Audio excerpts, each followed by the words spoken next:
Come, Holy Spirit, bless this unworthy priest, that I may share with humility and with the heart, and the people listen with the Holy Spirit. Speak to our hearts.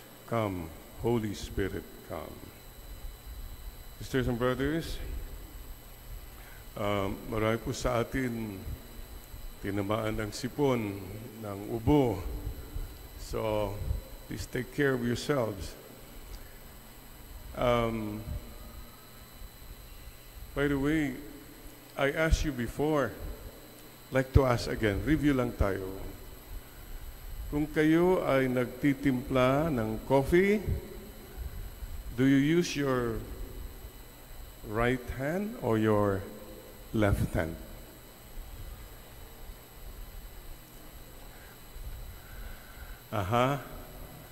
Ako po, I use kutsarita. Mainit ho yung hand. Huwag po yung gagamitin yung hand yung pang timpla ng coffee. Today, just like to remind you, the gospel is about faith. Kailangan po natin maalaala because many of us forget. We go through life. It's all about me. Ako magtitimpla niyan in my hands. Kapatid, may kutsarita. Yan ang faith. Para hindi nyo makalimutan yung baka lumaki kayo sa farm o anuan, nagdala na po ako ng kutsarita, Your Honor, para ito po ang kailangan ng bawat sa atin. You have any problems, learn to use the kutsarita of the Lord. Ang problema sa atin, sinusolo natin eh. It's my fight, my way, my resources, my connections, my brilliance. Kapatid, there is this thing called faith in God. Trust the Lord.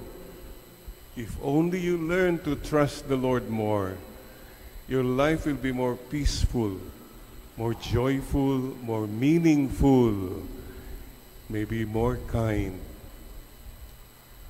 Today, please bow your head and tell the Lord again, Lord, increase my faith.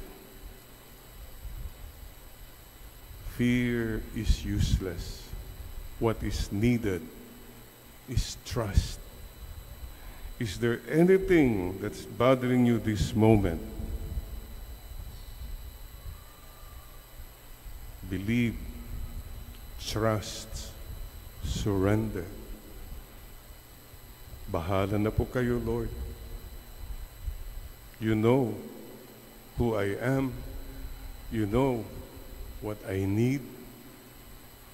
You know everything. Please help me.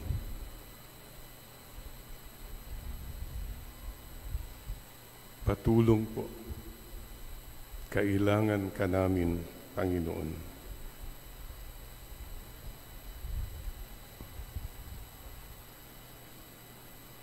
Ang kutsarita, mahalaga. Maganda sana bawat sa atin magdala ng kutsarita sa bulsa. Kaya pagka medyo naguguluhan ka, ilabas mo yung kutsarita. Thank you, Lord. Reminder po, you don't have to fight your battles alone. The Lord said, I will fight for you. Please try that. One of the most unforgettable experience ko nung punta ko sa Amerika about 2 years ago, yung sumakay po ako sa isang electric car. Wow, umaandar na pala, walang tunog. Tapos sabi ng pamangkin ko, si James, asawa ni Mayi Soriano, Father, let's go. Wow, walang tunog. Wala namang, it's so different. And it's running, very smooth. I was amazed. But when we were in the highway, acceleration, okay, walang problema. And then James did something. I was here, James was driving, and James said, Father, sandali lang ha. Push the button, he released the steering wheel. Oh, Father, kumusta ba? Anong ba? Sabi ko, okay, we are on auto drive now. I cannot accept na you can release the steering wheel. So, it was an experience for me. Siguro ito po ang ibig sabihin, mga kapatid. There are times when you just say, Lord, bibitawan ko na po ang monobuela ng buhay ko. Kayo na pong bahala. If you can come to that situation, blessed are you. Now you know what faith is all about. Problema ng marami sa atin po, you're such a control freak. You have to be in control of everything and of everyone. Mga kapatid, there are many things beyond our control. The sooner you learn that, the better. There comes a time in everyone's life when you say, Lord, take over. Wala na po akong magawa. But you see, this is a situation where it's a desperate case. Jairus, imagine, a soldier said, my daughter is very sick, Master. Nagpakumbaba siya. He gave up his power, position, and said, Lord, kailangan ko po kayo. Mamamatay na po kasi ang anak ko. This is a case where he turned over the steering wheel to the Lord. Pero mga kapatid, you look back to your life, there are many times siguro, I don't know, somewhere along the way, you all know this experience. Nagkasakit ka, may mahal ka sa buhay na may sakit, talagang nag-let go ka eh. Lord, kayo na pong tulungan po niyo kami. You know what I'm talking about. But what the Lord is telling us today is, hindi lang sa desperate cases ka mag-let go. What the Lord is telling us is in every day, you must learn to let go and let God. I hope you learn that so that your life will be more peaceful and joyful. May mga bagay na okay lang. Every day, you meet people na, naku, ang hirap pakisamahan. Sige lang, Lord, bahala ka na lang sa Kanya. Huwag mo siyang harapin, hot water. No? Kukutsaritahin lang kita. Kukutsaritahin ko lang ito. Let the kutsarita of the Lord take care of this. Let God help you. Let God change you. Let God heal you. One of the things we never learn is this.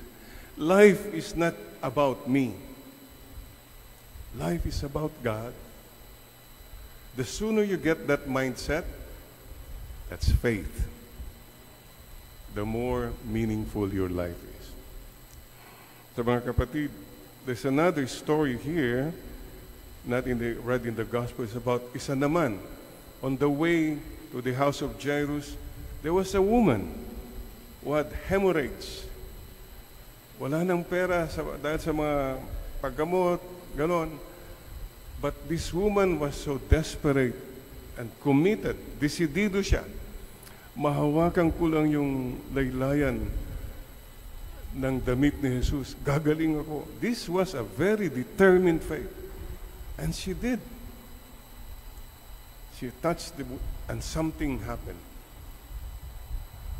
Sisters and brothers, the Lord is telling us today, how deep is your faith? There was a song during our time. Bee Gees ba yun? How deep is your love? Hindi ko na maalala, pero anyway, this is what the Lord is asking. How deep is your faith? Sisters and brothers, question lang po, how deep is your prayer? Nagdadasal po tayo. Madalas sa atin, nagdadasal tayo kung tayo ay desperado. Some people pray only pag desperado na sila. Ayun, maalala mo si Lord. Wag naman. In good times, nakalimutan mo siya. Pero in bad times, desperado, ay, o nga pala may Diyos. Ganun ba tayo mga kapatid? Parang yung mga umutang, nung delikado sila ng nangungutang, talagang nandyan palagi. Pero kung nakautang na, ayun, nakalimutan. Huwag naman sana tayong ganun, mga kapatid. Yung mga iba naman, nagdadasal kasi obligado. Obligasyon yan, Father, kaya tatapusin ko to.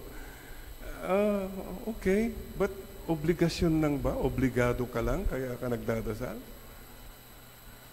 Sasabihin mo ba, Mrs., sa mister mo, sabihin mo sa akin, I love you 20 times a day, ha? Obligado ka. Siyempre, gagawin niya. Pero baka hindi na mula sa puso. Mula lang sa takot o obligasyon. Pangit po yun, di po ba? May iba naman nagdadasal para panigurado lang, Father, just in case. Kunwari, nagpungsoy siya. Panigurado lang yun, Father. Pero magdadasal naman ako ng Our Father. Ganun. Itong mga tinatawag natin na pagdadasal na kalkulado. You calculate, marami akong nagawang kasalanan, magdadasal muna ako, pampabura-bura-bura. Pero gagawa ulit ako ng kasalanan. Ganong ginagawa natin madalas. Kalkulado ang pagdadasal mo. Mga iba naman, magdadasal para pampabango. Deodorizer lang yan. So, binibigyan natin ng dasal kung ano-ano para lang baka tamaan ako ng kidlat, baka malasin ako. Marami po tayong pinanggagalingan pag tayo nagdadasal. Mayroon naman dyan, nagdadasal pakitang tao. Ako nandito, front page. Lahat ng mga tao alam nila, madasalin ako. Remember this story about two men who entered the temple. One was a righteous man, said, punta sa harap. Panginoon, salamat, mabait po ako. Wala pong sinasaktan, nagbibigay po ako. Ay, salamat po. Ganun siya. And the other one, I don't know, he was a very humble man, hindi man lang lumapit. Sa harap ng Panginoon, doon sa dulo, sabi lang niya, Lord, patawarin po niya ako po ay makasalanan. Mga kapatid, how do you pray? Pakitang tao? Importante po mga kapatid, magdasal po tayo mula sa puso. Huwag lang sa nguso. Mga kapatid, I invite you now to say a prayer. Bow your head at pakisabi mo lang kay Lord. Lord, salamat po. And I'd like you to pray this now. Loving God. Habang binibigkas mo buong puso, bigay mong pagmamahal mo kay Lord. Lord, salamat po. Another prayer. Bigkasin mo ngayon mula sa puso. Lord, patawad po. Sorry. Pray pa more with the heart. Lord, sorry. Patawad po. One more prayer. Tell the Lord with all your heart, with all your love, Lord, patulong po. Please help me. This moment of quiet, with all your love, pray with the heart. Pray with love. Pray with trust. and believe, trust, surrender. Yung hinihingi mo, maniwala ka na mahal ka ng Diyos, napapakinggan ka niya, at may plano siya.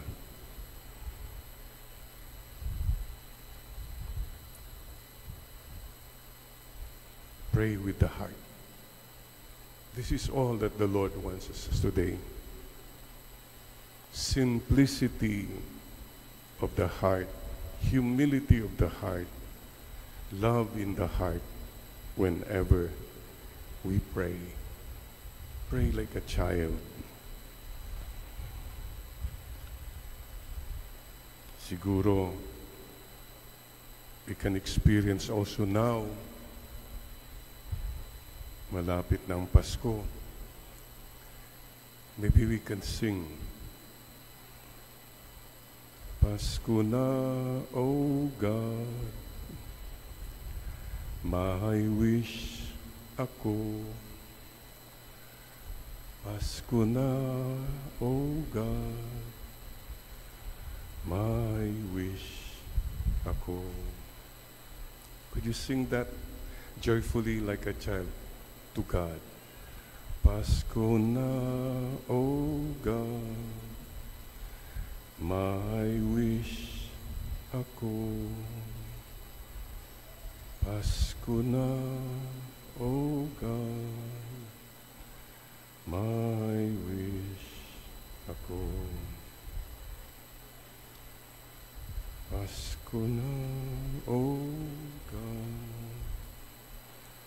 may wish ako. Pasko na, O God, may wish ako. Believe, trust, surrender. Simplicity of heart, humility of heart when you pray. That's faith. But faith is to be shared. We don't pray only for ourselves, ha?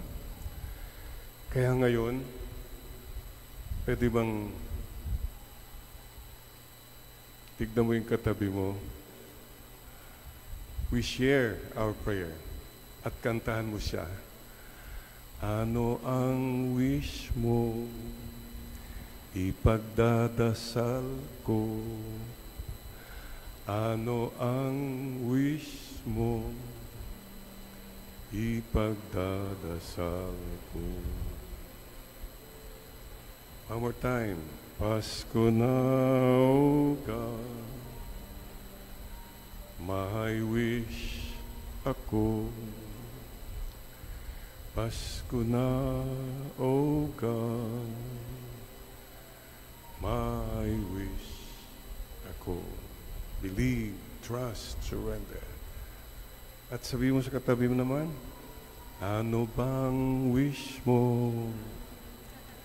Ipagdadasal ko. Ano bang wish mo?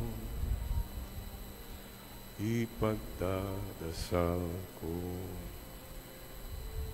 We just went to a very simple experience of faith and deep, simple prayer. By the way, pagdasal natin ha, ating bayang Pilipinas, maraming mga maaring mangyari, mga nanganganib, mayroong very shaky ang situation po. May mga kaaway galing sa labas. Pagdasal din natin yung mga nagpapapasok ng mga kaaway dito, nandito na sila. So, forces outside and forces inside. And pray for peace in our country, the Philippines, and our people. So mga kapatid, just have faith. That's all. Ano man pinagdadaanan natin, sure, we solve problems, but there are always kombinasyon yan. Work and faith. At saka mga kapatid, the other day, 2 days ago, look at this. I met Kat and EJ. They've been working to have a baby for the past 3 years. Marami na silang, mga procedures, mga interventions. They tried everything. Nakukunan pa rin si Kat. Then sometime last year, or was it just this year, Kat and EJ said, no more. We just trust the Lord. Bahala na si Lord kung bibigyan tayo ng anak, sabi nila. And they focus on the Lord. They focus on their community, BCBP. They try to be active. Basta, Lord, you know everything. Guess what? They came to me about 3 days ago and said, Father, we have good news. 3 months on the way na si Kat. Because they finally said, we're letting go. A lot of things happen when you finally let go. Kunwari yung bisikleta, ang hirap mag-aral ang bisikleta. But when you finally let go and you relax, things happen. Mga kapatid, please don't forget may kutsarita si Lord. Ituktok mo ngayon sa ulo mo para maalala mo. O nga pala, Lord, tuktukin niyo ako kung minsan akala kong siga dito, akong lahat. There is a God. Don't forget, He has a kutsarita for you. Please bow your heads in prayer. Salamat po. Sorry, we take for granted this gift of faith. Patawad po, Lord. We will be more faithful then. Less faithless. Thank you for all the people who help us in our faith. Praise and thank God. And please don't forget, this gift is to be shared with others too. What are you doing to help others see God, see life in a more beautiful way? Let's share our faith to others. Salamat po, Panginoon. Again, with faith, with love, tell the Lord, thank you, Lord. Maraming salamat po. And Lord, sorry po, patawad po. And Lord, patulong po. Trust the Lord with all your heart and lean not on your own understanding. Proverbs chapter 3, verse 5.